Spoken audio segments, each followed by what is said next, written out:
ನಮಸ್ತೆ. ನಾನಿವತ್ತು 3 ಹಾಗಲಕಾಯಿಯ ಚಟ್ನಿ ಮಾಡ್ತಾ ಇದ್ದೇನೆ.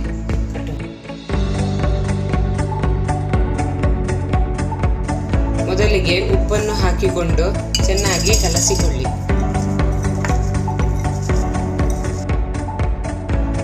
ಉಪ್ಪು ಹಾಕಿ ಕಲಸುವುದರಿಂದ ಅದರ ಕಹಿ ಹೋಗ್ತದೆ.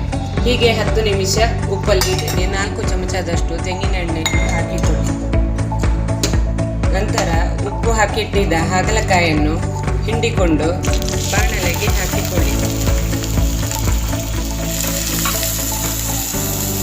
ಇದು ಕಂದು ಬಣ್ಣ ಬರುವವರೆಗೆ ಹುರಿದುಕೊಳ್ಳಿ. 15 ರಿಂದ 20 ನಿಮಿಷ ಹಾಗೆ ಮೀಡಿಯಂ ಫ್ಲೇಮಲ್ಲಿ ಹುರಿದುಕೊಳ್ಳಿ.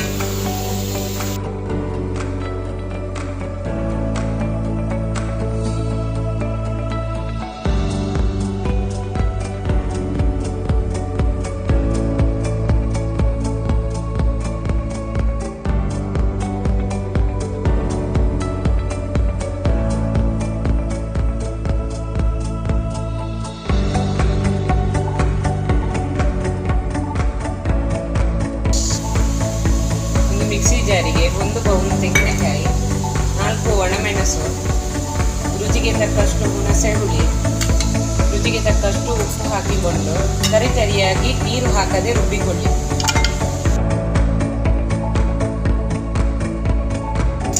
ಕಾಲು ಚಮಚ ಅರಸಿನವನ್ನು ಹಾಕಿಬಿಡ್ತೇನೆ. ಈ ಕಬ್ಬಿಣದ ಬಾಣಲೆಯಲ್ಲಿ ಮಾಡುವುದರಿಂದ ಆರೋಗ್ಯಕ್ಕೂ ಒಳ್ಳೆಯದು, ತುಂಬ ರುಚಿಯನ್ನು ಹೆಚ್ಚಿಸುತ್ತದೆ.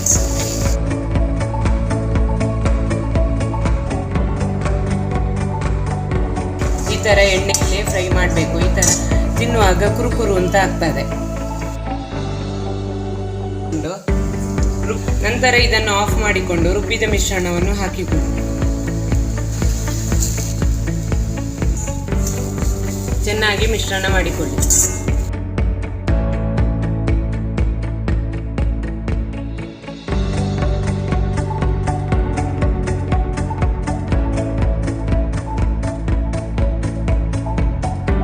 ನಂತರ ಇದನ್ನು ಒಲೆಯಿಂದ ಇಳಿಸಿಕೊಂಡು ಇದಕ್ಕೆ 2 ನೀರುಳ್ಳಿ, ಕಟ್ ಮಾಡಿದ ಈರುಳ್ಳಿಯನ್ನು ಹಾಕಿಕೊಳ್ಳಿ.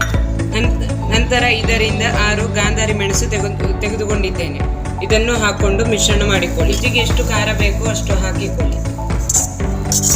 ರುಚಿಯಾದ ಹಾಗಲಕಾಯಿ ಸ್ಪೆಷಲ್ ಚಟ್ನಿ ರೆಡಿ.